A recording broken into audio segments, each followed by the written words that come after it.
За первые 4 игровых дня мужской волейбольной лиги наций уже все команды успели появиться на площадках Оттавы и Нагои. Так что каждый из нас мог сделать какие-то выводы касательно уровня той или иной национальной сборной. И со всем этим багажом мы врываемся в 5-й игровой день, где нас ждал еще один набор классных противостояний, который мы с вами сейчас и обсудим. Но перед тем как мы начнем, по сложившейся традиции попрошу поставить вас лайк под этим видео, а также написать в комментариях, откуда вы смотрите мои ролики. Крайне интересно знать, насколько обширная или же нет у меня аудитория. Так, если вы выполнили вышеуказанные условия, то огромное вам спасибо и можно переходить к обзору 5-го игрового дня, который начинался с матча Канады и Аргентины. Хозяева являлись единственной командой, которая за 4 игровых дня провела всего лишь один матч. Так что теоретически это должно было дать им небольшое преимущество по кондициям над командой Аргентины. Но даже это не помогло подопечным Самойлова в этом сражении.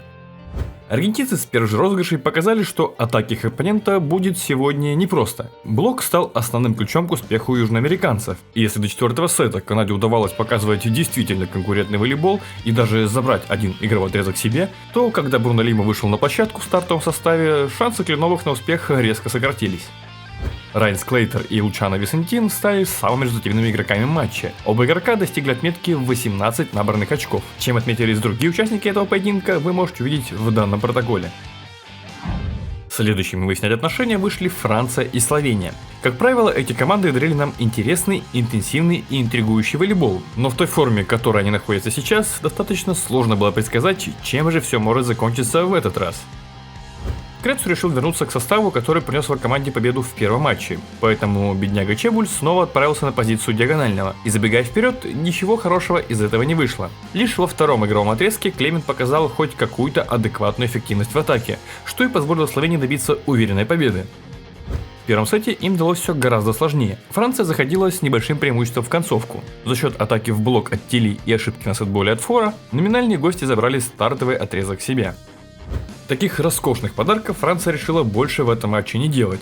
И в третьем сете все же смогла удержать преимущество и довести дело до победы. Хотя при счете 22-21 был крайне тревожный розыгрыш, который по сути все и решил. И одержав победу в нем, французы сделали решающий шаг.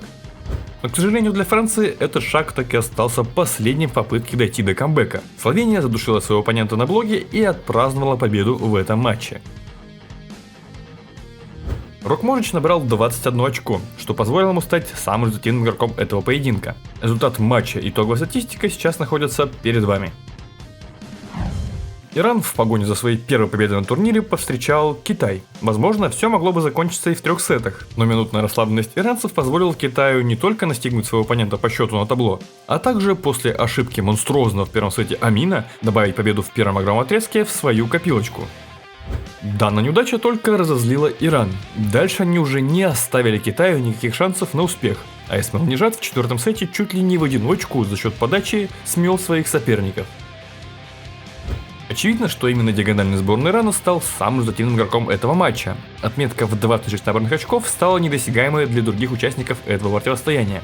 А сколько набрали другие игроки, вы по традиции можете сейчас увидеть на экранах ваших устройств. Вторую часть игрового расписания открывал матч с крайне интересной вывеской – Япония-Болгария. Болгары по ходу этого турнира показывают интересный волейбол, при этом качество их игры неизменно росло от противостояния к противостоянию.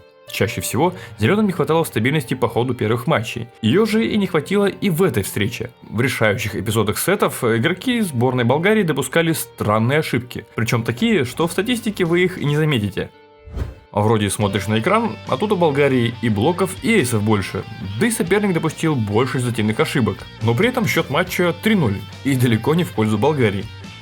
Многие из вас наверняка отметят, что, скорее всего, Японию снова выручила традиционная защита, и отчасти вы окажетесь правы. Но в этом матче они тактически переиграли оппонента, и им не пришлось выполнять массу акробатических сейвов, чтобы добиться успеха в этом поединке. По сути, главную болгарскую звезду в лице Николова подвело отсутствие поставленного удара в линейном направлении. Казалось бы, Александр превосходит своих оппонентов по габаритам, и даже Юджи Нишида не выглядит серьезной преградой на блоке, что мы и увидели в начале этого матча. А когда перед тобой миниатюрный Секита, то тут получается, выражаясь терминами НБА, мисс-матч. Но из-за банального отсутствия навыка мощно и высоко атаковать по линии, болгарин не смог справиться даже с этой задачей. Его атаки либо упирались в руки блокирующих, либо легко поднимались в защите. Единственной задачей, с которой отчасти справилась Болгария в этом матче, так это нейтрализация Юджи Нишиды, который не смог продемонстрировать феноменальную эффективность. Но при этом диагональный забил важнейший мяч в концовке третьего сета и смог поднять мяч в защите на собственном матчболе. Благодаря давлению на Нишиду больше свободы получил Ран Такахаши, и молодой доигровщик этой свободой прекрасно воспользовался, реализовав 10 из 13 попыток в атаке. Самым результативным игроком этого матча стал Юки Ишикава. Капитану сборной Японии покорилась отметка в 17 очков. Чем отметились другие участники встречи, вы можете посмотреть в этом протоколе. После победы Ирана над Китаем остались лишь две команды, которые не познали вкус успеха в этом розыгрыше Лиги Наций. И одним из этих коллективов является Германия. И судя по первому сету матча против Италии, немцы не особо стремились побеждать. При счете 22-19 Германия проиграла 5 очков подряд, что, конечно же, не позволило рассчитывать на победу в первом игровом отрезке. В том же направлении уверенно затем ушли второй и четвертый игровой отрезок, соответственно. Раз был четвертый сет, значит в третьем сете немцам удалось победить. Хотя, по большому счету, этого не должно было произойти. Италия превзошла антирекорд немцев из первого игрового отрезка и уступила при счете 12-19. Поро не мог организовать хорошие условия для своих атакующих игроков даже при наличии качественного приема. А исправлять эти передачи ни у кого толком не получалось. Так что чудом, но все-таки Германия один сет смогла утащить из этого противостояния. Самыми результативными игроками матча стали Вебер и Риналди. Оба волейболиста набрали по 19 очков. Чем отметились другие участники этого противостояния, вы можете посмотреть в протоколах, что находятся на ваших экранах. Безусловным украшением этого дня стала супер жаркая баталия между Бразилией и Кубой. Я думаю, тут нет смысла какого-то глубокого анализа. Это был такой поединок, где нужно было просто откинуться на кресло и с наслаждением наблюдать за происходящим. 5 красочных и эмоциональных сетов, где тайбрейк завершился со счетом 18-20 в пользу Кубы. Хесус Эррера наконец-то напомнил, что его не просто так в свое время взяли в Перуджу. Красочный перформанс от диагонального стал первопричиной победы команды с Острова Свободы, ведь именно своим эйсом Эррера поставил жирную точку в этом матче.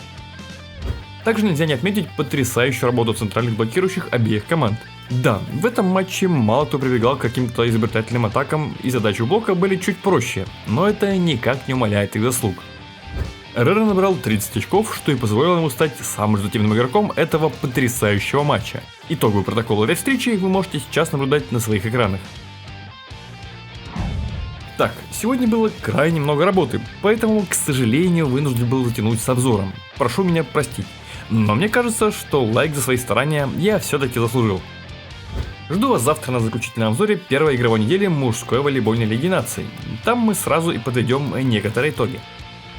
Ну, а с вами, как обычно, был Николай Иванов. Любите то, что вы делаете, и все у вас обязательно получится.